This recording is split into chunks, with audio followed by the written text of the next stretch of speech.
Hey guys, Coach Kuiper again with another installment of Kuiper's Coaching Concepts. This one's again for the pitchers.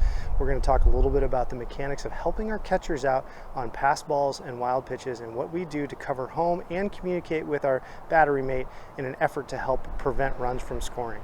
All right, so we're here in Corona time, so doing this again in the backyard, training facility, if you will, and doing it on my own solo style. So hopefully I'll have a chance to record this video again with a catcher so we have a better visual cue and a better depiction of what we can do for some drills.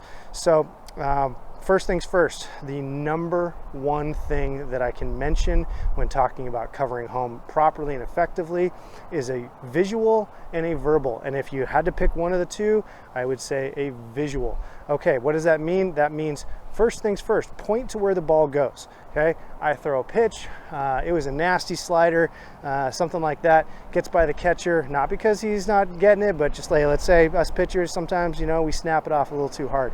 All right, so it gets past the catcher. He doesn't know where the ball necessarily goes. Okay, it could kick off, it can go any sort of direction. This could happen also, you could argue and say this isn't just for wild pitches and pass balls, you could say it's also for pop-ups from any foul ball, things like that. The number one thing you need to do is immediately point with a fully extended arm. Don't just, you know, alligator arm point like this. Catchers can't see that. You need to get that arm extended from a distance. If you're thinking about where that catcher is, now I'll flip this plate around for a second. If I'm the catcher, okay, I'm that catcher and I pop up, I don't know where I'm going. Now if you split screen it, okay, now you're being the pitcher again. What does he see? He immediately sees an arm pointing in a direction. Okay, so he will automatically know to go the direction that you're pointing. It's really that simple. These things happen in a fraction of a second, but if he's trying to listen for a verbal cue, there's verbal cues coming from all over, from the bench, both sides, fans, players, everyone, on deck hitter, well, probably not him, but visual is going to help as faster than anything else, right? Speed of sound, speed of light being faster probably doesn't apply as much, but I think it's still worth mentioning for all you science geeks like me. All right, back to it, visual. Okay, now let's incorporate a verbal into it as well, just in case it does help. Hey, we're not going to say left, left, right, right. We're going to say 1, 1, 1, 3, 3, 3, up, up, up, back, back, back, feet, feet, feet, or front, front, front. Okay, next thing's next. What do I have to do after I deliver a pitch? Okay, deliver the pitch, and I not only point, let's say it's on the third base side, 3, 3, 3, 3, 3.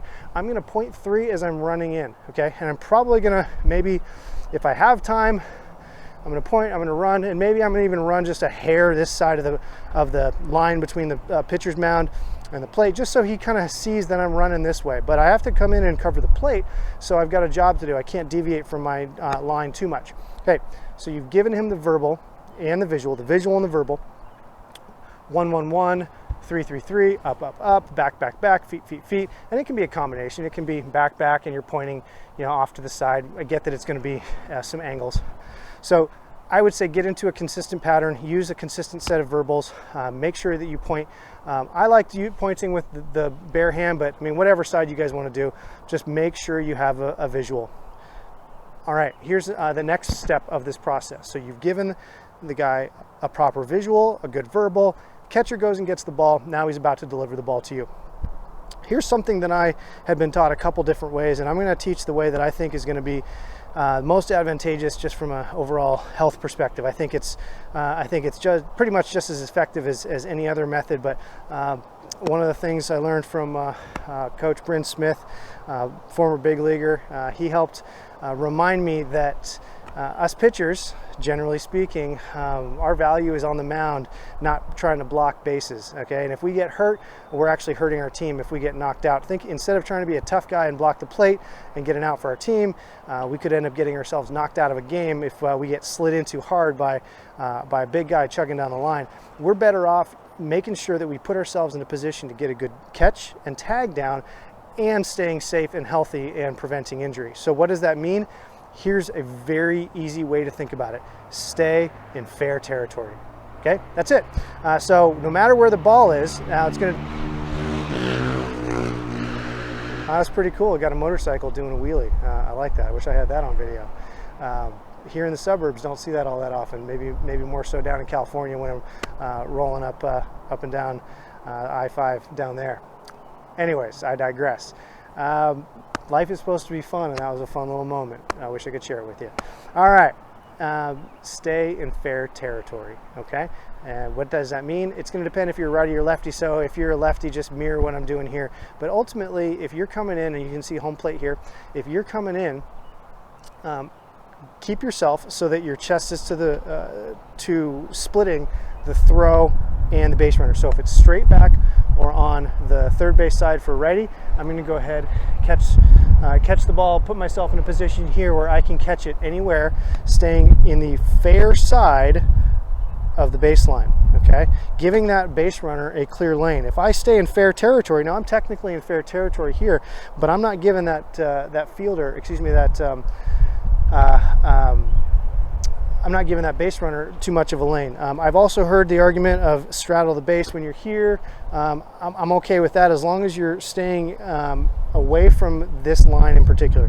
What I don't want to see, and what I had been recommended before, which I'm not a big fan of anymore, is getting in foul territory when you're in this situation where you're on the first base side.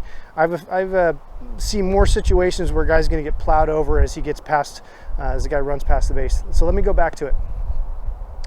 You want to stay in fair territory as you approach the plate. If it is either straight back or to your throwing arm side, in this case as a righty to my third base side, I'm going to go ahead and stay in front of the base. I would be okay if you straddled the base. Either way, the ball is going to be faster than a tag, so we're going to want to, just like at second base, we're going to want to let the ball travel, catch, tag, and get out, okay? But on the differences here, we don't want to be in a scenario where we are having to get out like at second. We want to be, because this is such a bang play and that guy is crashing in hard through the plate, we want to be in a situation where we are going to catch and tag and have that guy have a complete lane to go through and have effectively no or limited chance of contact with us. Now, what are we going to do if it's on the first base side? I'm still going to cover home. I'm still going to try to stay in fair territory, but I'm going to open up my chest even more. Pretty basic. I'm going to be scooted over in this scenario. So really, it's going to be chest open, chest open, chest open, and I'm just going to pivot my feet. It's not all that hard. Really, what I want to focus on is don't get in front of the plate. Don't block this lane in as this guy's sliding in. Don't be a hero. Don't try to throw a knee down. We don't want to get you hurt. We want to keep you on the mound where you're most valuable. And we want to keep you having fun. I think that's pretty much it. As far as drills go, when it comes to practicing how to cover home, one of the best things that I would recommend is do it with your catchers. You can do it if you've just got the pitching staff together. You can throw a ball down and have the guys run point, cover home. That's really easy to do. Again, this being Corona time and me being isolated here at the shelter-in-place, stay-at-home order, doing these things on my own, so I'll try to improvise and show you what it would look like should we have a catcher. And one of these days I'll go back and record this situation, this play when we have more guys. But let's say we've got the home plate here. Let's say we got my pal here in this catcher. I'm going to act as the coach. And here's what I would do. As a coach, I'm going to go ahead and stand behind the catcher.